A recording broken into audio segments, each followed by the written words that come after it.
இன்னைக்கு நிறைய பேர் உழைத்தீர்கள், பாடுபட்டீர்கள். இந்த ஜெபத்தில் இருக்கிற நிறைய பேர் சம்பாதிச்சு கூட இருக்கிறோம். ஆனா நீங்க சம்பாதித்த பணம் அது வீணாகாம, யாருமே எடுத்துக்கொள்ளாம அந்த பணம் உங்களுக்கு பத்திரமா இருந்து அந்த பணத்தை நீங்கள் பெருக்குவீர்களே ஆனால் இன்னைக்கு நிறைய பேர் இங்கே கோடீஸ்வரர்களா இருந்திருப்பார்கள். ஆனா நம்ம கஷ்டப்பட்டது, நமக்கு உழைச்சது, நமக்கு வந்தது நிறைய என்ன பண்ணிருச்சுன்னா யாரோ ஒருத்தர் பிடுங்கி கொண்டு போய் விட்டார்கள். நம்முடைய கையின் பிரயாசம் நிறைய பேருக்கு கை நிறைய சம்பாதிக்கிறாங்க, நிறைய வருமானம் அவங்களுக்கு வருது. ஆனா எங்கேயோ ஒரு இடத்துல செலவாகுது. ஆனா ஆண்டவர் இன்றைக்கு வாக்கு கொடுக்கிறார். இந்த வசனத்தை நேற்றைக்கு இரவு தியானிக்கும் போது நான் எல்லாருக்காகவும் ஜெபம் பண்ணேன். இனி உங்களுடைய கையின் பிரயாசத்தை கர்த்தர் இன்னொருத்தர் அனுபவிக்கிறதற்கு விடவே மாட்டார். உங்கள் கையின் பிரயாசத்தை நீங்கள் சாப்பிட போகிறீர்கள். நீங்கள் கஷ்டப்பட்டு உழைத்த அந்த பணத்தை நான் நம்புகிறேன் இனி கர்த்தர் அந்நியனுக்கு கொடுக்க விட மாட்டார். இனி வட்டிக்காரங்களுக்கு கர்த்தர் கொடுக்க விட மாட்டார். இனி கடன்காரங்களுக்கு உங்களுடைய பணம் போக போவதில்லை. இனி மருத்துவமனைக்கு உங்களுடைய பணம் போக போவதில்லை. இனி தேவையற்ற நஷ்டங்கள் உங்களுடைய வாழ்க்கையிலே வருவதே இல்லை. கைகளை உயர்த்தி எல்லாரும் ஆமேன் தகப்பனே இந்த வார்த்தை எனக்குத்தான் என்று அறிக்கை செய்யுங்கள். உன் கையின் பிரயாசத்தை நீ சாப்பிடுவாய். உனக்கு பாக்கியமும் நன்மையும் உண்டாயிருக்கும். நான் கஷ்டப்பட்டு உழைக்கிற பணம் அது நான் ஆண்டவரை அனுபவிக்க, நான் செலவு செய்ய தகப்பனே என் கைகளை ஆசீர்வதியும். ஆமென் சொல்லுங்கள். அப்போ ஆண்டவருடைய ஆசீர்வாதம் என்ன அப்படின்னா, நம்ம சம்பாதிக்கிற பணத்தை ஆண்டவர் நம்ம தான் சாப்பிட்றது மாதிரி கர்த்தர் ஆசீர்வதிப்பாரே தவிர இன்னொருத்தருக்கு ஆண்டவர் என்ன பண்ண மாட்டாரமோ விடமாட்டார். ஒருவேளை இந்த சத்தத்தை கேட்கிறவர்கள் நீங்க கண்டினியூவா நீங்க பணத்தை செலவு பண்ணிட்டே இருக்கலாம். சிலர் பாருங்க 10,000 ரூபாய் சம்பாதித்து மாதமானால் ஒரு 2,000 ரூபாய் மெடிசனுக்காக எடுத்து வைக்கிற ஒரு சூழ்நிலையிலே தள்ளப்பட்டு விட்டார்கள். மாசமானா 2,000 ரூபாய் கண்டிப்பா மெடிசனுக்கு நம்ம செலவு பண்ணணும். வட்டிக்காரனுக்கு ஒரு 2,000 ரூபாய் எடுத்து வைக்கணும். வீட்டு வாடகைக்கு 1,500 ரூபாய் எடுத்து வைக்கணும். கரண்ட் பில்லுக்கு இவ்வளவு எடுத்து வைக்கணும். அப்படி நம்ம சம்பாதிக்கிற பணம் 4 பக்கமாய் போகிறது. ஆனா நான் என்ன நம்புறேன் அப்படின்னா, கர்த்தர் வாடகை கொடுக்காம ஒரு சொந்த வீட்டை கர்த்தர் உங்களுக்கு தரணும். உங்களுக்கு மருத்துவமனைக்கு நீங்க போகாம கர்த்தர் உங்களுக்கு சுக வாழ்வை கர்த்தர் தரணும். உங்கள் வீட்டிலே வருகிற நஷ்டங்களை எல்லாம் கர்த்தர் லாபமாய் மாற்ற பண்ணுவாராக. ஆமென். இதற்காக நீங்க ஸ்பெஷலா நீங்க ஜெபிக்கணும். இன்னைக்கு இந்த வாக்குத்தத்தத்தை வச்சு கண்டிப்பா நீங்க ஜெபம் பண்ணுங்க. ஆண்டவரே நீர் இப்படி செய்திருக்கிறீரே, இப்படி சொல்லி இருக்கிறீரே, எனக்கு நிறைவேற்றுவீர் என்று நீங்க சொல்லணும். நான் இந்த ஊழியம் ஆரம்பித்த சில மாதங்களிலே நிறைய நஷ்டங்கள் வந்துட்டே இருந்துச்சு. அப்படின்னா ஏதாவது ஒரு பொருள் உடையும், ஏதாவது ஒரு பொருள் கீழே விழுந்துரும், அதுல பெரிய பெரிய நஷ்டங்கள். அப்போ ஒரு நாள் நான் ஜெபம் பண்ணேன், ஆண்டவரே இனி இந்த மாதிரி எதேச்சியா இந்த மாதிரி டக்குன்னு விழுந்து இந்த உடைகிறது, நஷ்டப்படுறது, ரிப்பேர் ஆகிறது இந்த மாதிரி வராம நீங்க காத்துக்கணும். நீங்க தான் உன்னுடைய பணத்தை நான் இன்னொருத்தருக்கு கொடுக்க மாட்டேன்னு சொன்னீங்க இல்லப்பா, நாங்க அப்படி கொடுக்க கூடாதுன்னு ஸ்பெஷலா அதுக்காக மட்டும் ஒரு நாள் ஜெபம் பண்ணேன். அதற்கு பிறகு பாத்தீங்க அப்படின்னா பொருட்கள் எல்லாம் ரொம்ப பத்திரமா இருக்கிறதை நான் ரொம்ப உணர்றேன். ஆமென் சொல்லுங்கள். சிலர் பணத்தை எப்போனாலும் தொலைச்சிருவாங்க பாருங்க. அந்த பொருள் எல்லாருக்கும் நல்லா ஓடும், ஆனா நமக்கு மட்டும் நல்லா ஓடாது பாருங்க. இதெல்லாம் ஒரு ஆசீர்வாத குறைவு. இந்த ஆசீர்வாத குறைவு எல்லாமே என்ன பண்ணணும்னா இன்று மாறணும். ஆமென். உங்கள் கையிலே ஒரு பொருள் கொடுக்கப்பட்டால் அந்த பொருள் நான் சொல்றேன் ரொம்ப பழசாகி இது எனக்கு ரொம்ப நல்லா உழைச்சிருச்சு, போதும், இதுக்கு மேல எனக்கு அது உழைக்க வேண்டான்ற அளவுக்கு ஆண்டவர் உங்களுக்கு அதை பிளஸ் பண்ணி தரணும். அந்த மாதிரி ஒரு சிலர் இருக்காங்க, அவங்க கையில எந்த பொருள் கிடைச்சாலும் பாத்தீங்கன்னா ரொம்ப வருஷம் அவங்களுக்கு நல்லா இருக்கும், அதை அவங்களுக்கு சம்பாதிச்சு கொடுக்கும், அது அவங்களுக்கு சந்தோஷத்தை கொடுக்கும். ஆனா சிலருக்கு கஷ்டப்பட்டு பொருள் வாங்குவாங்க, சீக்கிரமா பழசாயிரும், சீக்கிரமா ரிப்பேர் ஆயிரும், சீக்கிரமா அது ஒண்ணும் இல்லாம போயிடும். இல்ல அது ஆசீர்வாத குறைவு. ஆனால் கர்த்தர் வாக்கு கொடுக்கிறார், உன் கையின் பிரயாசத்தை கர்த்தர் உங்களுக்கு ஆசீர்வதித்து நீங்க சாப்பிடுறது மாதிரி ஆண்டவர் செய்ய போறார். அந்த கடன் பாரத்தை கர்த்தர் சீக்கிரமாய் மாற்ற போகிறார். அந்த வட்டிக்காரனுடைய வட்டி இனி கொடுக்காதபடிக்கு தேவன் உங்களுடைய வாஸ்த ஸ்தலத்தை கர்த்தர் விசாரிப்பாராக, பெருக பண்ணுவாராக. அந்த கடன் மாறுவதாக. இனி கையில வாங்குற மாதமான சம்பளம் ஓ ஹalleluya சந்தோஷமாய் ஜீவனம் பண்ணுவதற்கு தேவரீர் இப்போ இந்த வாக்குத்தத்த பிரசங்கம் பண்ணும் போதே நான் ஜெபம் பண்றேன், என் பிள்ளைகளுடைய கையை அப்படியே ஆசீர்வதிங்க ஆண்டவரே. ஆண்டவரே சம்பாதிக்கிற பணம் எல்லாம் நாலா பக்கமும் போகுதே ஆண்டவரே, பிச்சு பிச்சு போகுதே ஆண்டவரே.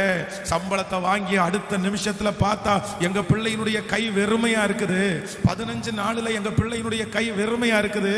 ஆனால் இந்த இரக்கம் செய்யும் வரை கூட்டத்தில் நான் ஜெபிக்கிறேன், என் பிள்ளைகளும் ஜெபிக்கிறார்கள். கைகளை எல்லாரும் உயர்த்தி ஏசப்பாட்ட காமிச்சு சொல்லுங்க, இந்த கையை ஆசீர்வதிங்க. சத்தமா சொல்லுங்க, இந்த கையை பிளஸ் பண்ணுங்க. இந்த கையில இருக்கிற ஓட்டைகள் எல்லாம் மாறட்டும் தகப்பனே. பொத்தலான பை மாறட்டும். என் பிள்ளையினுடைய கை பொத்தலா இருக்குப்பா, அந்த ஆசீர்வாதம் அந்த கையில தங்கட்டும் ஆண்டவரே. ஆண்டவரே, அந்த கையிலிருந்து எடுக்கப்படக்கூடாது, அந்த கையிலிருந்து அந்நியனுடைய கையில கொடுக்க கூடாது. இனி தேவையற்ற ஆக்சிடென்ட்ஸ் இல்ல, இனி இயேசுவின் நாமத்தினால நஷ்டங்கள் இல்ல, இனி இயேசுவின் நாமத்தினால இழப்புகள் எதுவும் இல்லை. தகப்பனே, நீர் கொடுக்கிற அத்தனை ஆசீர்வாதமும் எங்களுடைய பிள்ளைகள் சமாதானமாய் சாப்பிட்டு குடியிருப்பார்களாக.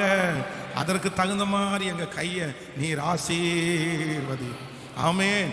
உன் கைகளின் பிரயாசத்தை நீ சாப்பிடுவாய். அப்போ இதுல ஒரு கான்சியஸ் நமக்கு வரணும். நம்முடைய பணத்தை, கஷ்டப்பட்டு உழைக்கிற பணத்தை இன்னொருத்தர் சாப்பிடுவதற்கு ஆண்டவருடைய பிள்ளைங்க விடவே கூடாது. அதற்கு தகுந்த மாதிரி உள்ள சூழ்நிலைகளை எல்லாம் நீங்க கட் பண்ணணும். சிலர் அப்படியே மாதம் ஒரு 15,000 ரூபாய் சம்பளம் அப்படின்னா அதற்கு கஷ்டப்படுறதே இல்லை. இந்த கடன் வாங்கி இந்த மாதிரி மாதம் 1,800 ரூபாய் கட்டணும், டெய்லி கட்டணும்னா உடனே ஓகே சொல்றாங்க. இல்ல இல்ல இல்ல, ரொம்ப கவனமா இருங்க. நீங்க அப்படி செய்யவே செய்யாதீங்க.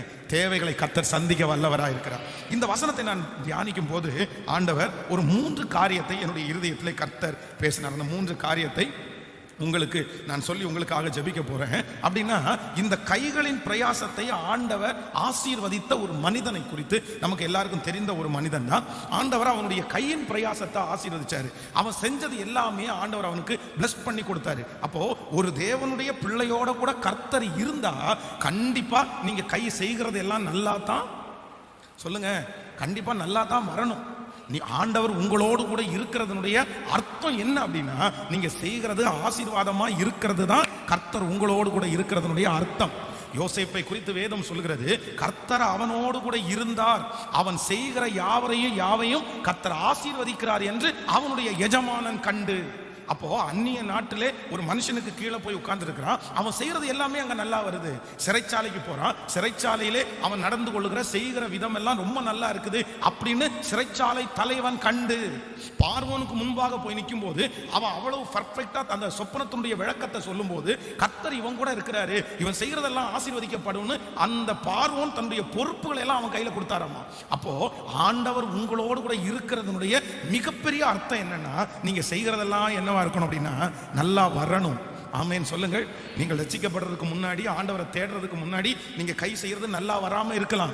ஆனா நீங்க இதுக்காக ஸ்பெஷலா ஜெபிச்சு இனி உங்க கை செய்யறதெல்லாம் எப்படிதான் இருக்கணும் அப்படின்னா நல்லா வரணும் அப்படின்னு நீங்க நம்பணும். ஆமென்.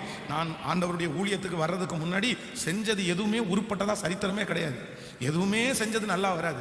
எல்லாரும் அப்படிதான் செய்வாங்க. உன்கிட்ட சொல்றதுக்கு இன்னொருத்தட்ட சொல்லலாம்டா, உன்கிட்ட சொல்றதுக்கு சொல்லாமலே இருக்கலாம்டா.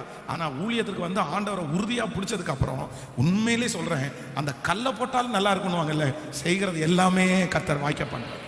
எது செஞ்சாலுமே சிலதை எதிரே பார்க்க மாட்டோம், ஆனா சும்மா ஜஸ்ட் போற போக்குல செய்வாங்கன்னு அந்த மாதிரி செஞ்சா கூட கர்த்தர் அப்படி அதை பிளஸ் பண்றதை நான் பார்க்கிறேன். அதனால உங்களுக்கு இந்த ஆசீர்வாதத்தை தரணும்னு நான் ரொம்ப ஜெபம் பண்றேன். நேற்றைக்கு ராத்திரி அப்படிதான் ஒவ்வொருத்தருக்காகவும் ஜெபம் பண்றேன். ஆண்டவரே, இந்த ஜெபத்துல வர்ற ஒவ்வொரு பிள்ளைகளும் இந்த இரக்கம் செய்யும் வரை ஜெபம் முடிச்சதற்கு பிறகு இந்த சத்தத்தை கேட்கறீங்க எல்லாரும், நீங்க எது செஞ்சாலும் நல்லா வரணும். ஆமென். இதற்கு முன்பாக உங்களுடைய கரங்கள் வைக்கப்பட்டதெல்லாம் தோல்வியாய் போயிருக்கலாம், ஆனால் இனி நீங்க கை வைக்கிறதெல்லாம் நல்லா வரும். கர்த்தர் நல்லா வர வைப்பார். நீங்க கை வைக்கிறது தோல்வியாய் முடியாது, அது வெற்றியாய் முடியும். ஓ ஹalleluya. உங்கள் கரம் அதை, உங்களுடைய கைகளை கொண்டு அதை கர்த்தர் செய்து முடிப்பார். ஆமென் சொல்லுங்க. அப்போ ஆண்டவர் உங்களோடு கூட, நம்மோடு கூட இருக்கிறதனுடைய அர்த்தமே அதான். தாவீதை குறித்து வேதம் சொல்லுகிறது, தாவீது வர வர விருத்தி அடைந்தார், கர்த்தர் அவனோடு கூட இருந்தார். நீங்கள் ஆபிரகாமை குறித்து வேதம் சொல்லும் போது சொல்லுகிறது, அவனுடைய வேலைக்காரன் சொல்லுகிறான், என்னுடைய தகப்பனாகிய எஜமானன் சீமானாய் இருக்கிறார், அவர் செய்யறது எல்லாத்தையுமே கர்த்தர் ஆசீர்வதிக்கிறார். அப்போ பரிசுத்தவான்கள் செஞ்சது எல்லாமே ஆசீர்வாதமா இருந்திருக்கிறது. அப்ப அந்த ஒரு மனிதனுடைய வாழ்க்கை என்ன ரொம்ப தொற்றுச்சு அப்படின்னா, அவனோடு கர்த்தர் இருந்து அவன் செய்தது எல்லாமே ஆண்டவர் ஆசீர்வதிச்சார். ஏன் கர்த்தர் அவனுடைய கையின் பிரயாசத்தை ஆசீர்வதித்தார்? இல்லைன்னா யாருடைய கையின் பிரயாசத்தை ஆண்டவர் ஆசீர்வதிப்பார்? நம்பர் 1 வாசிக்கலாம். நீங்கள் ஆதியாகமம் 26ஆம் அதிகாரத்தை எடுத்துக்கொள்ளலாம். ஆதியாகமம் 26ஆம் அதிகாரத்திலே, ஸ்தோத்திரம், 26ஆம் அதிகாரம் வாசிக்கலாமா? 3வது வசனத்தை முதலாவதாக வாசிக்கலாம். 3வது வசனம், இந்த தேசத்திலே வாசம் பண்ணு, நான் உன்னுடனே இருந்து உன்னை ஆசீர்வதிப்பேன், நான் உனக்கும் உன் சந்ததிக்கும் இந்த தேசங்கள் யாவையும் தந்து உன் தகப்பனாகிய ஆபிரகாமுக்கு நான் இட்ட ஆணையை நிறைவேற்றுவேன். நீங்கள் 1வது வசனத்தையும் 12வது வசனத்தையும் கூட வாசிக்கலாம். ஆபிரகாமின் நாட்களில் உண்டான பஞ்சத்தை அல்லாமல் பின்னும் ஒரு பஞ்சம் தேசத்திலே உண்டாயிற்று. அப்பொழுது ஈசாக்கு பெலிஸ்தியரின் ராஜாவாகிய அபிமெலேக்கினிடத்திற்கு கேராருக்கு போனார். நீங்கள் 12வது வசனத்தை வாசிக்கலாம். ஈசாக்கு அந்த தேசத்திலே விதை விதைத்தான், கர்த்தர் அவனை ஆசீர்வதித்ததனால் அந்த வருஷம் 100 மடங்கு பலன் அடைந்தான். அல்லேலூயா. கர்த்தருடைய பிள்ளைகளே, ஆண்டவராலே ஆசீர்வதிக்கப்பட்ட ஒரு தேவ மனுஷன் தான் இந்த ஈசாக்கு. இந்த ஈசாக்குனுடைய கையின் பிரயாசத்தை ஆண்டவர் ஆசீர்வதிச்சாரு. அவன் செஞ்சது எல்லாமே நல்லா வந்துருச்சு. ஆனா என்ன காரணம் அப்படின்னா, இங்கே நம்ம முதலாவதாக வசனத்துல வாசித்தோம், ஆபிரகாமின் நாட்களில் உண்டான பஞ்சத்தை அல்லாமல் இன்னொரு பஞ்சம் வருது, ஒரு பெரிய பஞ்ச காலம் வருது. அப்ப அந்த பஞ்சத்திற்கு தப்பிவித்து வெளியூருக்கு ஓடி போலான்னு ஈசாக்கு நினைக்கிறான். அப்ப ஆண்டவர் சொல்றாரு, நீ எங்கேயும் போக வேண்டாம், நீ இங்கே இரு, நான் உன்னை இந்த பட்டணத்துல ஆசீர்வதிப்பேன், இந்த இடத்துல உன்னை உயர்த்துவேன்னு கர்த்தர் ஒரு வாக்கு கொடுக்கிறாரு. கவனிங்கள், பொதுவாகவே விவசாயியா இருக்கிறவங்க பஞ்ச காலத்துல விதைச்சா எதுவுமே கிடையாது அப்படின்னா அவங்க போடுகிற விதை கூட திரும்பி அவங்களால ரிட்டர்ன் எடுக்க முடியாது. அதனால பஞ்ச காலத்துல யாருமே விதை விதைக்க மாட்டார்கள், எல்லாரும் அமைதியா இருந்துருவாங்க, இருக்கிறத சாப்பிட்டு வாழ்ந்துருவாங்க. ஆனா வேதம் சொல்லுது, பஞ்ச காலத்தில் ஈசாக்கு விதை விதைத்தான். பஞ்ச காலத்தில் விதை விதைத்தான். விவசாயம் ரொம்ப அதிகமா இருக்கிற காலங்களில் அவங்க விவசாயம் பண்றது பெரிய விஷயம் இல்லை. ஆனா பஞ்ச காலத்துல ஒரு மனுஷன் விதை விதைக்கிறான் அப்படின்னு சொன்னா, நான் நம்புறேன் தேவனுடைய மனுஷன். நம்பர் 1, முதலாவதாக நீங்க சும்மா இருப்பீர்களே ஆனால் உங்க கையின் பிரயாசம் ஆசீர்வதிக்கப்படாது. யார் ஒரு தேவனுடைய பிள்ளை எந்த காலமா இருந்தாலும், வசதி இருந்தாலும் இல்லைன்னாலும், எதையுமே காரணம் காமிக்காம வேகமாய் தன்னுடைய வாழ்க்கையில யாரெல்லாம் ஓடுறாங்களோ, நான் நம்புறேன் ஒரு நாள் இல்லைனாலும் ஒரு நாள் கர்த்தர் அவர்களை சத்துருக்களுக்கு முன்பாக சாட்சியாய் நிறுத்தி கர்த்தர் உங்களை உயர்த்தி உங்களுடைய கையின் பிரயாசத்திற்கு பலன் கொடுக்காம போகவே மாட்டார். ஆமென் சொல்லுவோம். சிலருக்கு சும்மா இருக்கிறதுக்கு 1000 காரணங்களை கண்டுபிடிப்பாங்க. ஈசாக்கோடு கூட சேர்ந்த நிறைய பேர் சும்மா தான் இருக்கிறாங்க. ஐயோ பஞ்சகாலம், தண்ணி இல்லை, எங்க தண்ணி வரும், எங்க யார் உரம் போடுறா, யார் பணம் கொடுப்பா, யார் நெல் கொடுப்பா, எல்லாரும் 1000 காரணம் சொல்றாங்க. அதனால விட்டுருவோம், அதனால அமைதியா இருப்போம். ஆனா எல்லாரும் அமைதியா இருந்தாலும் ஈசாக்கு மட்டும் என்ன பண்ணலைன்னா சும்மா இருக்கவே இல்லை. என்னுடைய ஆண்டவர் யாருக்கு எதிரி தெரியுமா? சும்மா இருக்கிறவங்களுக்கு நான் சொல்றேன், ஆண்டவர் எதிரிங்க. ஆண்டவர் உங்களுடைய பிள்ளைகளுக்கு, உங்க பையனுக்கு நீங்க பொண்ணு பாக்குறீங்களா, நான் சொல்றேன் அவங்களுக்கு உலக பிரகாரமா இருக்க வேண்டிய ஒரே ஒரு குவாலிட்டி என்ன அப்படின்னா, அவங்க வேலை செய்யறவங்களா இருக்கிறாங்களா, அவங்கள நம்பி நீங்க தாராளமா பொண்ணு கொடுத்துருங்க. புரியுதுல? இன்னைக்கும் நிறைய வாலிப தம்பிங்க தங்கச்சிங்க எதுக்காக தான் ஜெபம் பண்றாங்கன்னா, எங்களுக்கு ஒரு நல்ல வேலை வேணும். ஏன் அப்படின்னா அவங்களுக்கு வேலை இருந்தாதான் அவங்களுடைய வாழ்க்கை அவங்க கட்ட முடியும், எதிர்கால வாழ்க்கை, திருமண வாழ்க்கை. ஆனா அது உண்மைதான். ஒரு பொண்ணுக்கு ஒரு பையனுக்கு நல்ல மாப்பிள்ளை, நல்ல மாப்பிள்ளைன்றது நல்ல ஒரு வேலை. அது 10,000 ரூபாய் சம்பளமா, 5,000 ரூபாய் சம்பளமா, சம்பளம் பெருசு இல்லை.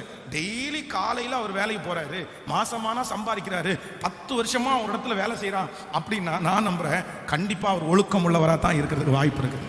ஸோ ஆனால் சும்மா இருக்கிறவங்களுக்கு நம்ம அவ்வளோ சீக்கிரமா நம்பிட முடியாது. சும்மா இருக்காதீங்க, ஏதோ ஒன்று.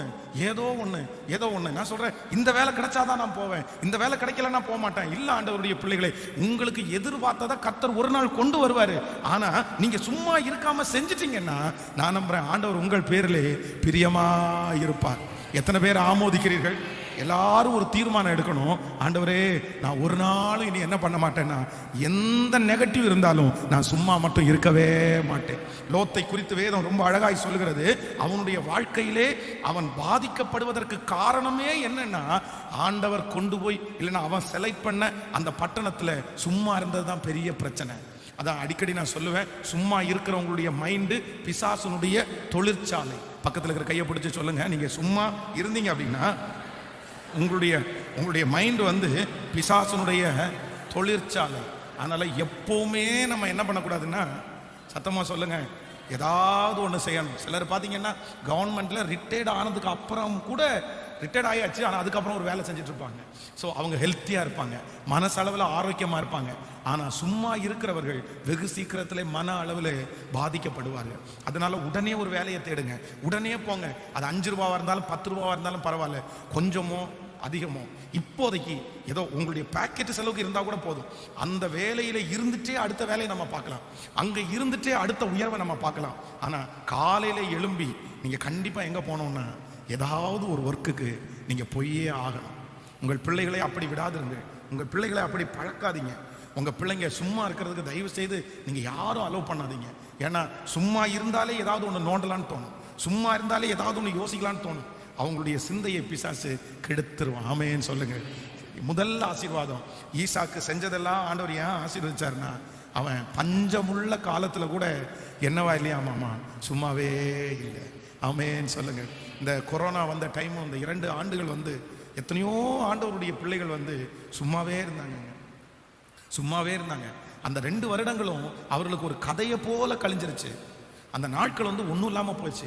ஆனால் பலிபீடத்திலிருந்து சொல்கிறேன், என்னுடைய ஊழியத்தினுடைய டாப் மோஸ்ட் அப்படியே ஊழியத்தினுடைய அந்த இதுவரைக்கும் இத்தனை ஆண்டுகளில் பெரிய வளர்ச்சி எப்போ அப்படின்னா இந்த 2 வருஷம் கொரோனால தாங்க. இந்த 2 இயர்ஸ் கொரோனால தான். இல்லை பெருமைக்காக சொல்லலை, அந்த 2 வருஷத்தில் வந்து நான் ஒரு நாள் கூட சும்மா இருக்கல, ஒரு நாள் கூட சும்மா இருக்கல. ஏதாவது ஒன்றை கொண்டு வச்சு ஒரு ப்ரேயரை நடத்தி ஒன்று பண்ணி உள்ளே உட்காந்து ஒன்று பசங்களுக்கு பேசி கண்டினியூவாக உபவாச ஜெபம். யாருமே இருக்காட்டானா கூட அந்த மைக்கில் ஜனங்களை பார்த்து பிரசங்கம் பண்ணிட்டு வெறும் கேமராவை பார்த்து பிரசங்கம் பண்ணுறதுங்கிறது அவ்வளோ ஈஸி இல்லை. அதுவும் அந்த பிரசன்ஸோடையே கொண்டு போய் சேர்க்கறது வந்து அவ்வளோ ஈஸி இல்லை. ஆனால் கண்ணை மூடிட்டு ஆயிரக்கணக்கான பேர் முன்னாடி இருக்கிறது மாதிரி நினச்சிட்டு அன்னைக்கெல்லாம் பிரசங்கம் பண்ண நாளை மறக்க முடியாது. அப்போ ஆண்டவர், நான் நம்புகிறேன் இந்த கொரோனா யாருக்காக வந்துச்சோ தெரில, ஆனால் இந்த ஊழியத்தை கத்தர் கொண்டு போய் சேர்க்கறதுக்காக வந்த மாதிரி வந்துச்சு. உண்மையில் அப்படிதான். அந்த 2 வருஷத்தில் ஆண்டவர் நிறைய, இது ஏன் அப்படின்னா சும்மா இருக்கக்கூடாதுன்ற அந்த எண்ணம் முதல்ல உங்களுக்குள்ளே இருக்கணும். புரியுதில்ல நான் சொல்கிறது உங்களுக்கு புரியுதா? நமக்குள்ள முதல்ல அந்த எண்ணம் வரணும். இல்லை நான் சும்மா இருக்கக்கூடாது, சும்மா இருக்கக்கூடாது. நம்மளெல்லாம் உட்கார வச்சா உட்காரவே முடியாதுன்னு, காலை அடிச்சு உடச்சு போட்டிருந்தா கூட ஏதாவது ஒன்று அங்கே செஞ்சுட்டு இருக்கலான்னு தான் தோணும்.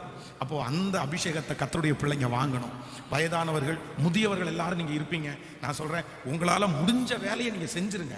நீங்கள் உங்களை சோம்பேறித்தனத்துக்கு உட்படுத்தாதீங்க. நான் இத்தனை நாள் கஷ்டப்பட்டேன், இத்தனை நாள் பாடுபட்டேன், இப்போ கொஞ்ச நேரம் ரெஸ்ட் எடுத்தா என்னவாமா அப்படி நினைக்காதீங்க.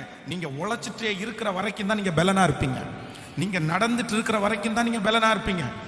எல்லாரும் ஒரு முடிவெடுங்க, நான் மரணம் வரைக்கும் இன்னொருத்தரை டிபெண்ட் பண்ணி வாழவே மாட்டேன். என் வேலையை நான் செய்கிற அளவுக்கு என்னை ஆசீர்வதிங்க ஆண்டவரே. எங்கள் அம்மா அப்பாவுக்கு இன்னைக்கு எங்கள் அம்மா அப்பா 80 வயசை தாண்டிட்டாங்க. ஆனால் 2 பேருக்காக நான் என்ன ஜெபிக்கிறேன் அப்படின்னா, அவங்க உயிரோடு இருக்கிற நாளெல்லாம் அவங்க வேலையை அவங்க செய்கிற மாதிரி அவங்கள பிளஸ் பண்ணுங்க ஆண்டவரேன்னு தான் ஜெபம் பண்ணுறேன். அவங்க யாரையும் டிபெண்ட் பண்ணக்கூடாது ஆண்டவரேன்னு ஜெபம் பண்ணுறேன். எல்லாரும் கையை உயர்த்தி, ஆண்டவரே நானோ எங்கள் பிள்ளைகளோ எந்த காரணத்தினாலையும் சும்மா மட்டும் இருந்துடவே கூடாது. இப்பொழுது இந்த ஜெபத்தில் இந்த சத்தத்தை கேட்கிற எந்த ஒரு தேவனுடைய பிள்ளை வேலை இல்லாமல் இருக்கிறாங்களோ, ராஜா நான் திறப்பில் நிற்கிறேன் ஆண்டவரே. இந்த 21 நாள் ஜெபம் முடியும் போது எங்கள் பிள்ளைய ஒரு நல்ல வேலையில், அவனுக்கு சும்மா இருக்கிறது வெறுப்பாக தாப்பா இருக்குது, சும்மா இருக்கிறது கஷ்டமாக தாப்பா இருக்குது. இயேசு கிறிஸ்துவின் நாமத்தினால இப்பொழுது அந்த வாசல் திறப்பதாக ராஜா, அந்த வாசல் திறப்பதாக ராஜா. இயேசுவே இனி என்னுடைய பிள்ளை சும்மா இருக்க வேண்டாம் ராஜா. கர்த்தர் அதற்காக யுத்தம் பண்ண போகிறதற்காக நன்றி. அந்த வேலைகளை மீட்டு தருவதற்காக ஸ்தோத்திரம் ஆண்டவரே. நன்றி அப்பா, நன்றி அப்பா. கைகளை அசைத்து ஒரு ஹல்லேலூயா சொல்லலாம். நான் ஒரு சாட்சியை உங்களுக்கு சொல்லுகிறேன். நாகர்கோயிலே கடந்த நாட்களிலே ஒரு பெரிய பிஸ்னஸ் மேன் ஒருத்தரை சந்தித்தேன். அப்போ அவர் வந்து என்னை காரில் கூட்டிகிட்டு போகும்போது ஒரு நல்ல ஒரு சாட்சியை சொன்னார். பாஸ்டர், இந்த கொரோனாவுக்கு முன்பாக என்னுடைய தொழிலில் நான் ரொம்ப நஷ்டப்பட்டேன், என்னை ஒருத்தர் ரொம்ப ஏமாற்றிட்டாரு. அதனால நான் குடியிருந்த வீடையே வந்து நான் வந்து அதை இன்னொருத்தருடைய கையில் கொடுத்துட்டு, நான் ரொம்ப ஆசையாக அந்த வீட்டை கட்டினேன். ஆனால் இன்னொருத்தருடைய கையில் கொடுத்துட்டு நான் வெறுமனையாக இப்பொழுது ஒரு வாடகையை ஒரு சின்ன வீட்டில் குடியிருக்கிற ஒரு சூழ்நிலைக்கு தள்ளப்பட்டேன். நான் விழுந்துட்டேன், திரும்பி எழும்புவேன் என்கிற நம்பிக்கை எனக்கு இல்லை. திடீர்னு பார்த்தா கொரோனாவும் வந்துருச்சு. இன்னைக்கு என்ன பண்ணுவோம்னு நினைக்கும் போது வீட்டில் எங்கள் மனைவிக்கு வந்து கொஞ்சம் அந்த மசாலா போடுற பழக்கம் இருந்துச்சு. அப்போ 2-3 பேக்கெட் மட்டும் வந்து போட்டுட்டு அந்த கொரோனா டைம் வந்து பக்கத்தில் இருக்கிற 2-3 வீட்டுக்கு போய் சேல் பண்ண ஆரம்பிச்சிருக்காங்க. அப்போ இவங்க இப்போ அந்த கொரோனா டைம் நிறைய பேர் வெளியே போக முடியாதனால அப்புறம் எல்லாருமே ஃபோன் பண்ணி கேட்க ஆரம்பிச்சிட்டாங்களாமா, எங்களுக்கு ஒரு 5 பாக்கெட் கொடுங்க, எங்களுக்கு ஒரு 4 பாக்கெட் கொடுங்க. ஒரு மிகப்பெரிய ஆச்சரியம் என்ன அப்படின்னா, அந்த 2 வருஷத்துல அவர் ஃப்ரீயாவே இருக்க முடியாத அளவுக்கு விழுந்து போன அந்த பிசினஸை அந்த 2 இயர்ஸ்ல கர்த்தர் திரும்ப நிறுத்தினார். அப்போ சும்மா இருக்கக்கூடாது என்கிற மனசு உங்களுக்கு இருந்துச்சுன்னா உங்களுக்கு வழி எங்க இருந்தாவது கர்த்தர் திறக்க ஆமோதிக்கிறீங்களா? எங்க இருந்தாவது கர்த்தர் திறப்பாரு, எங்க இருந்தாவது திறப்பாரு. வேலையே இல்லைன்னு சொல்லாதீங்க. எத்தனையோ இடத்துல பேப்பர்ல போஸ்ட்ல எல்லாம் ஆட்கள் தேவை, ஆட்கள் தேவை, ஆட்கள் தேவை போட்டுதான் இருக்காங்க. எனக்கு வேலையே கிடைக்கலன்னு யாரும் சொல்ல முடியாது. நீங்க பிடிச்ச மாதிரி வேலை கிடைக்காம இருக்கலாம். நீங்க பிடிச்ச மாதிரி இந்த உலகத்தில் இருக்கிற 80% பேர் பிடிக்காத வேலை தான் செஞ்சுட்டு இருக்காங்க. இன்னும் நிறைய பேர் பிடிக்காத வேலையில தான் சைன் பண்ணியிருக்காங்க, ஜெயிச்சிருக்காங்க. அவங்களுக்கு அந்த வேலைக்கு சம்பந்தமே இருக்காது, பெரிய ஜெயத்தை கொடுத்துருக்காங்க. அதனால இந்த சத்தத்தை கேட்க யாரா இருந்தாலும் உங்களை தயவு செய்து ரொம்ப அன்பா கெஞ்சி கேட்கிறேன். சும்மா அது வாலிப தம்பிக்கு தங்கச்சிக்கு சொல்றேன், உன் வாழ்க்கையை தொலைச்சிடாதப்பா, உன் வாழ்க்கையை தொலைச்சிடாத. லோத்து கொஞ்ச நாளைக்கு சும்மா இருந்தா அவனுடைய மைண்ட் செட்டே அப்படி ஆயிடுச்சுப்பா, எல்லாமே தொலைச்சிட்டான். சும்மா இருக்கிற ஒரு பையன் ஆண்டவருக்கு பிரியமா வாழவே முடியாது. அதனால எல்லாருக்கும் ஒரு வேலை உண்டு. ஆமேன்னு சொல்லுங்க. யாராவது ஒருத்தருக்கு வருத்தமா கூட இருக்கலாம் சும்மா இருக்கவங்களுக்கு. ஆனால் நீங்க வருத்தப்படுறதுக்காக நான் சொல்லலை, ஆனால் வருத்தப்படாதீங்க. பெண்களும் சகோதரிகளும் அம்மாமாரும் எல்லாரும் அப்படிதான். சும்மா சும்மா படுத்து தூங்கிட்டு இருந்தா அவங்க குடும்பம் ஆசீர்வாதமா இருக்காது, ஆசீர்வாதமா இருக்காது. உங்க சரீரம் ஆசீர்வாதமா இருக்காது. நமக்குரிய வேலையை நம்ம செய்ய வேண்டியது நம்முடைய கடமை. அப்பதான் ஆண்டவர் பிளஸ் பண்ணுவாரு. பஞ்சமுள்ள காலத்துல ஈசாக்கு சும்மாவே இருக்கல. சொல்லுங்க எல்லாரும் 3 டைம் சொல்லுங்க பார்க்கலாம். பஞ்சமுள்ள காலத்துல ஈசாக்கு, பஞ்சமுள்ள காலத்துல ஈசாக்கு சும்மாவே இல்லை, அவன் கிரியை செய்து கொண்டே இருந்தான். ஆமேன்னு சொல்லுங்க. ஸோ இரண்டாவதாக இன்னொரு காரியத்தை கூட நம்ம வாசிக்க போறோம். நீங்கள் 17வது வசனத்திலிருந்து வாசிக்கலாமா? வேகமாக வாசிக்கலாம். 17வது வசனம். அப்பொழுது ஈசாக்கு அவ்விடம் விட்டு புறப்பட்டு கேராரின் பள்ளத்தாக்கிலே கூடாரம் போட்டு அங்கே குடியிருந்து. இப்பொழுது 20வது வசனத்துக்கு வாருங்கள். 20வது வசனம். கேராரூர் மேய்ப்பர் இந்த தண்ணீர் தங்களுடையது என்று சொல்லி ஈசாக்குடைய மேய்ப்பரோட வாக்குவாதம் பண்ணினார்கள். அவர்கள் தன்னோட வாக்குவாதம் பண்ணினபடினால் அந்த துறவுக்கு ஏசேக்கு என்று பெயரிட்டான். நீங்கள் 21. வேறொரு துறவை வெட்டினார்கள், அதை குறித்தும் வாக்குவாதம் பண்ணினார்கள், ஆகையால் அதற்கு சித்னா என்று பெயரிட்டான். நீங்க அப்படியே 32வது வசனத்தை வாசிங்க. 32. அந்நாளில் தானே ஈசாக்கின் வேலைக்காரர் வந்து தங்கள் துறவை வெட்டின செய்தியை அவனுக்கு அறிவித்து தண்ணீரை கண்டோம் என்றார்கள். கவனிங்க ஆண்டவருடைய பிள்ளைகளே, இரண்டாவது ஆண்டவர் ஈசாக்கை 100 மடங்கு ஆசீர்வதித்தார், அவனுடைய கையின் பிரயாசத்தை ஆசீர்வதித்தார். இரண்டாவது இந்த ஈசாக்கினிடத்தில் இருந்த குவாலிட்டியை நான் தியானிக்கும் போது ஆண்டவர் என் மனதில் இந்த வசனத்தின் மூலமா என்ன பேசினார்னா, ஈசாக்கு எந்த காரணத்தை கொண்டும் தன்னுடைய வேலையை அவன் என்ன பண்ணல அப்படின்னா நிறுத்தவே இல்லையாமா. அப்படின்னா ஃபர்ஸ்ட் அவன் சும்மா இருக்கல. ஃபர்ஸ்ட் பஞ்சமுள்ள காலமா இருந்தா கூட நம்ம ஏதாவது ஒண்ணு பண்ணிட்டே இருக்கணும், கர்த்தர் நம்மை ஆசீர்வதிப்பார் அப்படின்னு நினைச்சான். இரண்டாவதாக வேதம் சொல்லுது, அவன் அந்த வேலையை அந்த தொழிலை நிறுத்துவதற்கு எத்தனையோ தடை வருகிறது. அப்ப ஏசேக்குல அவன் போறான், அங்க அவன் தூத்து போறான். சரி பரவாயில்லப்பா, நீங்க மூடிட்டீங்களா, நான் இன்னொன்னு தோன்றேன்ப்பா. சித்தனாவுக்கு போறான், அங்க அவன் தோன்றான், அந்த அங்க சரி பரவாயில்லப்பா, இங்க மூடிட்டீங்களா, நான் இன்னொரு இடத்துக்கு போறேன். 3வது ஒரு இடத்துக்கு போறான். வேதம் சொல்லுகிறது அங்கே ரகபோத், கர்த்தர் அவனுக்கு அங்கே இடம் உண்டாக்கினார். கவனிங்க, நம்மள அந்த தூர்த்து போட்டு நம்மளை ஒடுக்கும் போது நம்ம சரி நம்ம நிறுத்தக்கூடாதுன்னு சொல்லலாம். ஆனா ஈசாக்கு அவங்க தன்னை கஷ்டப்படுத்தும் போது மட்டுமல்ல, தன்னை ஆண்டவர் ஆசீர்வதிச்சதுக்கு பிறகு கூட அவன் துறவு தோன்ற வேலையை என்ன பண்ணலைன்னா நிறுத்தவே இல்லை. ஆமேன். நம்மளா இருந்தா என்ன பண்ணிடுவோம்னு சொன்னா, ஆண்டவரத்தில் கேட்கும் போது என்ன கேட்போம் அப்படின்னா, எனக்கு ஒரு வீடு மட்டும் கொடுத்துருங்க ஆண்டவரே, எனக்கு ஒரு கார் மட்டும் கொடுத்துருங்க ஆண்டவரே, எனக்கு ஒரு 1000 ரூபா 10,000 ரூபா சம்பளம் மட்டும் கொடுத்துருங்க ஆண்டவரே, வேற ஒன்றும் வேண்டாம், வேற ஒன்றும் வேண்டாம். சிலர் வந்தீங்க அப்படின்னா நிறைய பேர் திருப்தி ஆயிட்டாங்க, சின்ன வேலையில திருப்தி ஆயிட்டாங்க, சின்ன சம்பளத்துல திருப்தி ஆயிட்டாங்க, சின்ன உயர்வுல திருப்தி ஆயிட்டாங்க. இல்ல இல்ல இல்ல இல்ல, ஒரு ஆண்டவருடைய பிள்ளையை பொறுத்த வரைக்கும் நீங்க திருப்தி ஆயிட்டீங்கன்னா உங்க ஆசீர்வாதம் அதோட நின்றுச்சு, அதோட நின்றுச்சு. நீங்க என்ன பண்ணணும்னா, நான் ஜெயிக்கணும். எப்போ வரைக்கும்னா, உங்க ராஜ்யத்துல வர்ற வரைக்கும் நான் ஜெயிக்கணும். எப்போ வரைக்கும் ஓடணும் சொல்லுங்க. இவனுக்கு எல்லாம் வந்துருச்சு. இப்போ ரெகபோத்துல ஆண்டவர் அவனுக்கு வெற்றியை கட்டளையிட்டார். அதற்கு பிறகு அவர்கள் எல்லாரும் நிச்சயமாய் கர்த்தர் உம்மோடு கூட இருக்கிறார் என்கிறதை கண்டோம் அப்படின்னு எதிரியும் இப்போ அவன் காலில் விழுந்தாச்சு. அவனுக்கு நஷ்டம் போயிருச்சு, எதிரி திரும்ப வந்தாச்சு, எல்லா விதத்திலும் ஆசீர்வதிக்கப்படுறான். ஆனா கூட வேதம் சொல்லுது, எதிரி அந்த பக்கத்துல போன உடனே ஒரு டீம் வந்து ஈசாக்கிட்ட சொல்றது, நாங்க தண்ணீரை துறவை தோண்டணும், தண்ணீரை கண்டோம். அப்போ எவ்வளவு உயர்ந்தாலும் அவருடைய வேலையை மட்டும் அவர் என்ன பண்ணலைன்னா நிறுத்தவே இல்லை. நான் வளர்ந்து கொண்டே இருப்பேன், கர்த்தர் என்னை ஆசீர்வதித்து கொண்டே இருப்பார். எத்தனை பேர் ஆமோதிக்கிறீங்க? பக்கத்தில் இருக்கிற கரத்தை பிடிச்சி சொல்லுங்க, நீங்க எந்த காரணத்தை கொண்டும் உங்க ஜெபத்தை நிறுத்தாதீங்க, உங்க ஊழியத்தை நிறுத்தாதீங்க, நீங்க பாடுபடுகிறத நிறுத்தாதீங்க, நீங்க முயற்சி எடுக்கிறத நிறுத்தாதீங்க. ஒரு நாள் இல்லைனாலும் ஒரு நாள் கர்த்தர் உங்களை கண்ணோக்கி பார்ப்பார். நிச்சயமாகவே முடிவு உண்டு. உன் நம்பிக்கை வீண் போகவே போகாது. கர்த்தர் பார்க்கிறார், பிரயாசத்தை பார்க்கிறார், அழுகையை பார்க்கிறார், கண்ணீரை பார்க்கிறார். ஆண்டவர் நிச்சயமா ஒரு நாள் உங்களை திரும்பி கர்த்தர் பார்ப்பாரு. ஆமேன் சொல்லுவோம். இந்த ஜெபத்தில் இந்த சத்தத்தை கேட்கிறவர்கள் பல ஆண்டுகளாக முயற்சி எடுத்துட்டே இருக்கிறீங்க, ஆனா உங்களுக்கு நஷ்டத்தின் மேல நஷ்டம் வரலாம். ஆண்டவர் ஒரு நாள் என்ன கண்ணோக்கி பார்க்க மாட்டாரா? நான் நிறுத்தல பாஸ்டர், நான் ஓடிட்டே தான் இருக்கிறேன், எத்தனை நஷ்டம் வந்தாலும் ஓடிட்டு தான் இருக்கிறேன். ஆனா ஆண்டவர் இன்றைக்கு தீர்க்க தரிசனமான வார்த்தையாய் சொல்லுகிறார், இல்ல நான் உன்னை பார்க்கிறேன், நீங்கள் போகும் வழியை கர்த்தர் அறிந்திருக்கிறார். வெகு சீக்கிரத்திலே அந்த பாதையிலே கர்த்தர் உங்களை ஜெயிக்க பண்ணுவார். கர்த்தர் உங்களை பெரிய சாட்சியாய் நிறுத்துவார். ஆமென் சொல்லுவோம். காத்தீரு பொறுத்தீரு கர்த்தரை நம்பீர், காரியங்கள் வாய்க்க செய்வார். காத்தீரு பொறுத்தீரு கர்த்தரை நம்பி, காரியங்கள் வாய்க்க செய்வார். என் சார்பில் செயலாற்றுவார், இயேசு என் சார்பில் செயலாற்றுவார். என் வழியை கர்த்தருக்கு கொடுத்து விடு, அவரையே நம்பீரு. உன் வழியை கர்த்தருக்கு கொடுத்து விடு. ஓ ஹல்லேலூயா. அவரையே நம்பீரு. இப்ப சொல்லுவோம், காரியங்கள் என் சார்பில் செயலாற்றுவார். விசுவாசத்தோடு ஓ என் சார்பில் செயலாற்றுவார். இப்ப சொல்லோ, காத்தீரு பொறுத்தீரு கர்த்தரை நம்பி, காரியங்கள் வாய்க்க செய்வார். காத்தீரு பொறுத்தீரு கர்த்தரை நம்பி, காரியங்கள்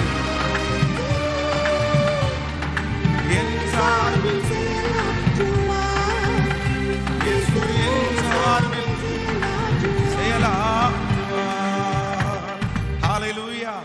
கர்த்தர் உங்களுடைய கையின் பிரயாசத்தை ஆண்டவர் ஆசீர்வதிக்கிறதுக்கு நம்பர் 1 முதலாவதாக ஆண்டவர் என்ன சொல்றாருன்னா, நீ சும்மா இராது. இரண்டாவது ஆண்டவர் என்ன சொல்றாரு அப்படின்னா, எந்த காரணம் கொண்டும் யாருக்காகவும் உன் ஓட்டத்தை மட்டும் நீ என்ன பண்ணாத அப்படின்னா, கொஞ்சமா இருந்தாலும் நிறுத்தக்கூடாது. பொங்கி வழிந்தா கூட என்ன பண்ணக்கூடாதுன்னா நிறுத்திடவே கூடாது. ஆமென். நான் அடிக்கடி ஒன்று சொல்லுவேன். தீர்க்கதரிசியினிடத்துல வந்து அந்த தீர்க்கதரிசியினுடைய மனைவி வந்து கேட்குறாங்க, இந்த மாதிரி அவர் உயிரோடு இருக்கும்போது ரொம்ப நல்லா ஊழியம் செய்தார், ஆனால் கடனை வாங்கி வச்சுட்டு போயிட்டாரு. இப்போ கடன்காரங்க வந்து எங்கள் பிள்ளைங்களை எல்லாம் எடுத்துகிட்டு போகிற முயற்சி எடுக்கிறாங்க, என்ன பண்ணுறதுன்னே தெரியலன்னும் போது அவர் கேட்குறாரு, உன்னிடத்தில் என்ன உண்டு? என்கிட்ட கொஞ்சம் எண்ணெய் இல்லாமல் வேற ஒன்றும் இல்லை, ஒன்றும் பிரச்சனை இல்லை. அந்த எண்ணெயை கொண்டு போய் பக்கத்து வீட்டில் இருக்கிற எல்லா இடத்துலையும் போய் வெறும் பாத்திரங்களை வாங்கி அந்த எண்ணெயை அது மேலே அதில் ஊற்று, அதை விற்று உன் கடனை முடிச்சுக்கோ அப்படின்னு. நீங்கள் அது ரொம்ப பிடிச்ச ஒரு வசனம். அப்போ அவங்க வந்து நிறைய வெறும் பாத்திரங்களை வாங்கி எண்ணெயை ஊற்றிட்டே இருப்பாங்க, ஊற்ற அந்த எண்ணெய் வந்துட்டே இருக்கும். இப்போ தன்னுடைய பிள்ளையை பார்த்து கேட்பாங்க, டேய் வேற பாத்திரம் இருக்கா, இன்னொரு பாத்திரத்தை கொண்டு வான்னு சொன்ன உடனே அந்த பையன் சொல்லுவான், அம்மா பாத்திரம் இல்லைன்னு சொன்ன அடுத்த நிமிஷத்துல பைபிள் சொல்லும், எண்ணெய் நின்று போயிட்டுன்னு வரும். புரியல உங்களுக்கு? உங்க வாஞ்ச என்னைக்கு நிக்குதோ அன்னைக்கு உங்க ஓட்டம் ஒன்று முடிஞ்சிடும். புரியுதுல்ல? நீங்க மனசுல வந்து இதுக்கு மேல வேண்டாம் போதும் அப்படின்னு நினைச்சீங்கனால நின்றும். அது வாஞ்சையின் அளவு தான் வரங்களின் அளவு. நான் செஞ்சுட்டே இருக்கணும் அப்படின்னு நினைக்கிறேன். நான் எல்லாம் அப்படிதான் நினைக்கிறேன். சாகிற அன்னைக்கு கூட 3 பிரசங்கம் பண்ணிட்டு தாங்க சாகணும். ஆமே, அதுதான் என்னுடைய ஜபமே. ஆண்டவரே அப்படி பிரசங்கமே பண்ணிட்டே இருக்கணும். அவ்வளோதான். அப்படி லைட்டாக சரிஞ்சு 2 பேர் தூக்கிட்டு போயிட்டாரியா, பிரசங்கம் பண்ணிட்டு இருக்கும்போதே போயிட்டாரு. அப்படிப்பட்ட கிருபையை தாங்கன்னு தான் நான் ஜபம் பண்ணிட்டு இருக்கிறேன். அப்போ நீங்களும் அப்படி தான் ஜபிக்கணும். நமக்கு நிறைய பேருக்கு ரெஸ்ட் எடுக்கணும். எனக்கு வயதான காலத்தில் கர்த்தர் ஒரு நல்ல வீட்டை கொடுத்து கால் மேலே காலை போட்டு தோசை தின்னுட்டு இருக்கணும் அப்படின்னு நினைக்கக்கூடாது. நான் சாகிற வரைக்கும் என்ன பண்ணணும்னா உழைச்சிட்டே இருக்கணும். ஓடிட்டே இருக்கணும் ஆண்டவரே, நான் வளர்ந்துட்டே இருக்கணும் ஆண்டவரே, நான் பெருகிட்டே இருக்கணும் ஆண்டவரே. என் வாழ்க்கையில் என்ன அப்படி விட்டுறாதீங்க ஆண்டவரே. எந்த ஒரு காரணத்துக்காகவும் உங்கள் தரிசனத்தை யாருக்காகவும் என்ன பண்ணக்கூடாது. நம்பர் 3, மூணாவது வேகமாய் ஒரு வார்த்தையை சொல்கிறேன். நீங்கள் 26ஆம் அதிகாரம் 25வது வசனத்தை வாசிக்கும் போது, அங்கே அவன் ஒரு பலிபீடத்தை கட்டி கர்த்தருடைய நாமத்தை தொழுது கொண்டு அங்கே தன் கூடாரத்தை போட்டான். அதான் 26, 25. அவ்விடத்தில் ஈசாக்கின் வேலைக்காரர் ஒரு துறவை வெட்டினார்கள். நீங்கள் 26ஆம் அதிகாரம் 2வது வசனத்தை வாசிக்கும் போது 26:2, கர்த்தர் அவனுக்கு தரிசனமாகி, நீ எகிப்திற்கு போகாமல் நான் உனக்கு செல்லும் தேசத்திலேயே குடியிரு. நீங்கள் 24வது வசனத்தை கூட வாசிங்க. 24வது வசனத்தை, அன்று ராத்திரியிலே கர்த்தர் அவனுக்கு தரிசனமாகி, நான் உன் தகப்பனாகிய ஆபிரகாமுடைய தேவன், பயப்படாதே, நான் உன்னோடு இருந்து என் ஊழியக்காரனாகிய ஆபிரகாமின் நிமித்தம் உன்னை ஆசீர்வதித்து உன் சந்ததியை பெருக பண்ணுவேன். கவனிங்க, மூன்றாவது ஆண்டவர் ஈசாக்கினுடைய கையின் பிரயாசத்தை ஏன் ஆசீர்வதிச்சார்னா, அவன் எவ்வளோ வேலை மத்தியிலையும் எவ்வளோ பிரச்சனை மத்தியிலையும் ஆண்டவரோடு கூட அவன் நடந்தான். யாபேசு பிறக்கும் போது அவனுடைய தாய் அவனை துக்கத்தோடு பெற்றெடுத்தார்கள். ஆனா வேதம் சொல்லுது, ஆண்டவரை அறிஞ்சதுக்கு பிற்பாடு இஸ்ரவேலின் தேவனை நோக்கி அவன் ஜெபம் பண்றான். தேவரே, உமது கரம் என்னோடு கூட இருந்து என் எல்லையை பெரிதாக்கணும்னு ஜெபம் பண்ணான். கர்த்தர் அவன் மன விருப்பத்தின்படி அப்படியே செய்தார். உங்க கையை ஆண்டவர் எப்ப ஆசீர்வதிப்பார் தெரியுமா? உங்களுடைய பிரயாசங்களை கர்த்தர் எப்ப ஆசீர்வதிப்பாருன்னா, ஆண்டவரோட நீங்க இருந்து ஆசீர்வாதத்தை வாங்குறது தான் பெரிய வெற்றி. ஆண்டவர் இல்லாத வெற்றி அது சீக்கிரமா தோல்வி அடைஞ்சிடும். ஆனா ஆண்டவரோடு உள்ள வெற்றியை ஒருத்தரும் பிடுங்கி போட, கர்த்தருடைய ஆசீர்வாதமே ஐஸ்வர்யத்தை தரும், அதனோடு அவர் வேதனையை கூட்டார். ஆமேன். இதற்கு முன்பாக உங்களுடைய நிறைய பேர் நிறைய சம்பாதிச்சிருக்கலாம், நிறைய உயர்ந்திருக்கலாம். ஆனா நீங்க நிறைய பேர் அதை இழந்திருக்கலாம். நான் நிறைய சம்பாதிச்சேன், என்ன மாதிரி உயர்ந்தவங்க யாரும் இல்லை. ஏன்னா கர்த்தர் உங்களோட இல்லாததுனால, நீங்க ஆண்டவரோடு கூட இல்லாததுனால நீங்க சம்பாதிச்சதெல்லாம் நாள் வழியா போயிருச்சு. ஆனா நான் நம்புறேன், இனி சம்பாத்தியம் நீங்க தனியாய் அல்ல, கர்த்தரோடு, கர்த்தரோடு, ஆண்டவரோடு. ஆண்டவரோட 1 ரூபாய் சம்பாதிச்சா கூட அது நமக்கு நல்லா தான் இருக்குமே தவிர அதனால ஒரு வேதனை நமக்கு வரவே வராது. இயேசுவே, இதற்கு முன்பாக நான் நிறைய சம்பாதிச்சேன், ஆனா உமக்கு பயப்படலை, நான் நிறைய விட்டுட்டேன். ஆனா இனி ஒரே ஒரு டைமே என்ன ஆசீர்வதிங்க, ஆனா உம்மோட நான் வாழுவேன், உம்மோட வாழ்வேன். இனி என்னை எவ்வளவு ஆசீர்வதிச்சாலும் உங்களை விட்டு நான் போகவே மாட்டேன். இன்னைக்கு 3 காரியம். நம்பர் 1 சொல்லுங்க பார்க்கலாம். முதலாவதாக சொல்லுங்க பார்க்கலாம், சும்மா இருக்காது. 2வது, உன்னுடைய ஓட்டத்தை நிறுத்தாது. நம்பர் 3, தேவனோடு உன் வேலையை. அப்பா ஆண்டவர் என்ன பண்ணுவார்னா, உங்க கையை பிளஸ் பண்ணுவார். எல்லாரும் அப்படி எழுப்பி நின்று உங்களுடைய கரங்களை ஆண்டவருடைய சமூகத்தில் காண்பித்து, ஹல்லேலூயா, எல்லாரும் ஜெபிக்க போகிறோம். உன் கையின் பிரயாசத்தை நீ சாப்பிடுவாய், உன் கையின் பிரயாசத்தை நீ சாப்பிடுவாய், உனக்கு பாக்கியமும் நன்மையும் உண்டாயிருக்கும். இந்த வாக்குத்தத்தம் ஆணித்தரமானது.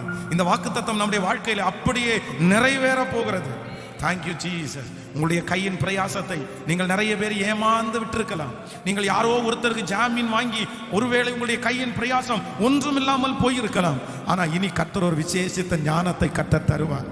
உங்கள் கையின் பிரயாசத்தை எப்படி நீங்கள் ஆளுகை செய்ய வேண்டும் என்கிற ஞானத்தை கர்த்தர் தருவார். எல்லாரும் கைகளை உயர்த்தி சத்தமாய் சொல்லுங்கள், ஆண்டவரே, இந்த வாக்குத்தத்தம் எனக்கு நிறைவேறட்டும் என்று முழு பலத்தோடு கேளுங்க. சொல்லுங்க, சொல்லுங்க, அப்பா, ஹல்லேலூயா, ஹல்லேலூயா, ஹல்லேலூயா. இயேசுவே, இயேசுவே, இந்த வாக்குத்தத்தம் அப்படியே எனக்கும் என் குடும்பத்துக்கும் அப்படியே நிறைவேறட்டும். உங்க கையை ஏசப்பாட்ட காமிச்சு சொல்லுங்க, இந்த கையை நீங்க ஆசீர்வதிக்கணும் ஆண்டவரே. இந்த கையில நஷ்டத்தை பார்த்துட்டேன், இந்த கையில குறைவை பார்த்துட்டேன், இந்த கையில அவமானத்தை பார்த்துட்டேன். ஆனா இந்த கையில இனி நான் அப்படி பார்க்க கூடாது. இந்த கை செய்கிற எல்லாம் ஆசீர்வதிக்கப்படணும். இந்த கைகளை லட்சங்களுக்கு நம்புங்க, கோடிகளுக்கு ஆண்டவர் எங்க கைகளை நம்புங்கப்பா. ஏசப்பா, எங்க பிள்ளைகளுடைய கரங்களை இப்பொழுது ஆசீர்வதிப்பதற்கு நீர் இறங்கி வாரும். இந்த சத்தத்தை கேட்டுக்கொண்டிருக்கும் போதே அந்த கைகளிலே இருக்கிற எல்லா விதமான சாபங்கள் மாறுவதாக. நன்றி அப்பா, நன்றி, நன்றி, நன்றி, நன்றி ஆண்டவரே, நன்றி, நன்றி, நன்றி. என் தேவனால் நான் உயருவே, என் தேவனால் நான் வளருவே, என் தேவனால் நான் உயருவே, என் தேவனால் நான் வளருவே. நிச்சயம் நடக்கும், நிச்சயம் நடக்கும், சுற்றி உள்ள கண்கள். நம்பிக்கையோடு சொல்லுங்க, நிச்சயம் நடக்கும், நிச்சயம் நடக்கும், சுற்றி உள்ள கண்கள் அதை காணும். ஆமா ஆண்டவருடைய பிள்ளையே, ஆண்டவர் இன்னைக்கு உங்களை ஆசீர்வதிக்கிறத, ஆண்டவர் உங்களை உயர்த்துறது சுற்றி இருக்கிற கண்கள் காணும். கர்த்தர் உங்களை ஆசீர்வதிக்கிறத சுற்றி இருக்கிற கண்கள் காணும். நன்றியப்பா. இந்த வரிகளை மட்டும் பாடி ஜெபித்து முடிக்கலாம். நான் முடியாதென்ற போது முடியும் என்றார், நான் மனம் தளர்ந்த போது என்றாரே, நான் முடியாதென்ற போது முடியும் என்றாரே, நான் மனம் தளர்ந்த போது என்றாரே. கர்த்தர் எந்த அருகில் நின்று நான் உனக்காயாவும் செய்வேன், உன் தேவை பார்த்து கொள்வேன் என்றாரே. கர்த்தர் எந்த அருகில் நின்று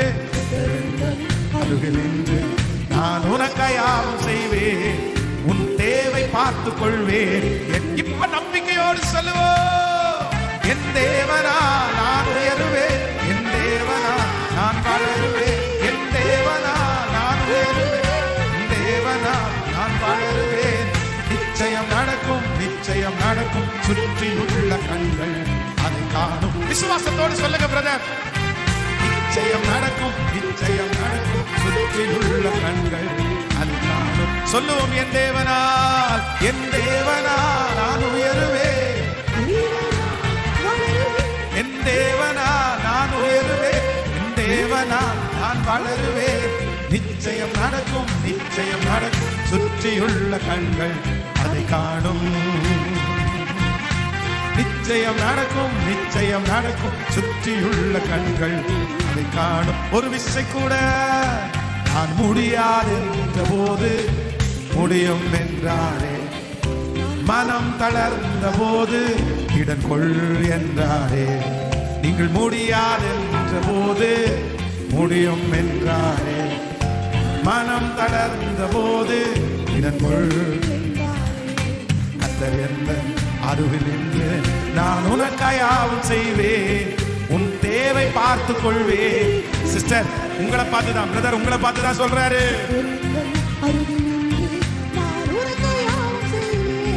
உன் தேவை பார்த்து கொள்வேன்.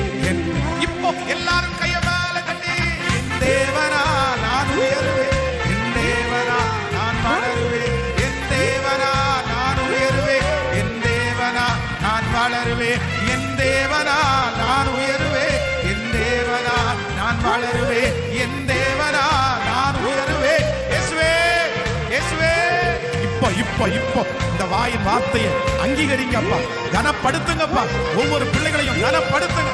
எஸ் எஸ், அவங்க வாயிலிருந்து அந்த வார்த்தை புறப்படும் போதே பரலோகம் அங்கீகரிக்கட்டும், பரலோகம் அங்கீகரிக்கட்டும், இப்பொழுது அங்கீகரிக்கப்படட்டும், பரலோகம் அங்கீகரிக்கட்டும். ஹல்லேலூயா. ஜீசஸ். மனிதன் உயர்த்தாது, சொந்தக்காரர்கள் உயர்த்தாது, இப்பொழுது இயேசுவினால் உயரட்டும், உயரட்டும். சாப கட்டுகள் விலகுவதாக, இயேசுவின் நாமத்தினால விலகுவதாக, கையின் பிரயாசங்கள் ஆசீர்வதிக்கப்படுவதாக.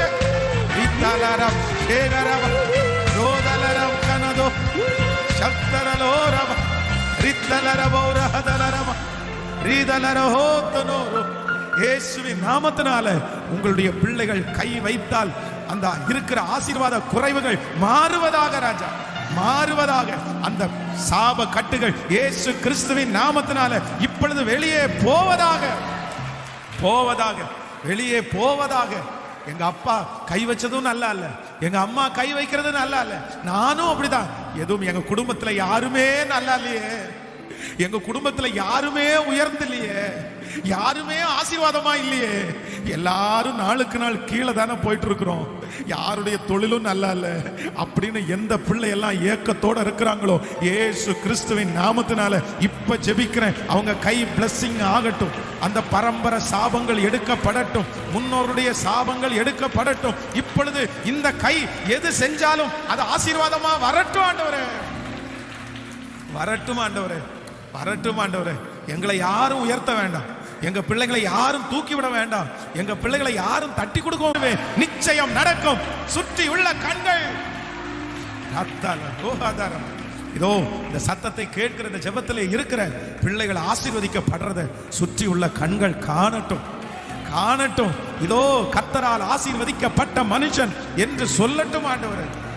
நன்றி அப்பா. இன்னைக்கு கொடுத்த வாக்கு தத்தம் எங்க பிள்ளைகளுடைய வாழ்க்கையில அப்படியே நிறைவேறட்டும். உன் கைகளின் பிரயாசத்தை நீ சாப்பிடுவாய், உனக்கு பாக்கியமும் நன்மையும். அந்த மருந்து செலவு வேணாம்ப்பா, அந்த மாத்திரை செலவு வேணாம்ப்பா. நன்றி. தொடர்ந்து உம்முடைய பிரசன்னம் இந்த 21 நாட்களும் எங்களை நடத்தட்டும். இயேசுவின் மூலம் ஜெபம் எடுக்கிறோம் நல்ல பிதாவே. என் ஆத்துமாவே கர்த்தரை ஸ்தோத்திரி, என் முழு உள்ளமே பரிசுத்த நாமத்தை ஸ்தோத்திரி. என் ஆத்துமாவே கர்த்தரை ஸ்தோத்திரி. கர்த்தர் செய்த சகல உபகாரங்களையும் மறவாதே.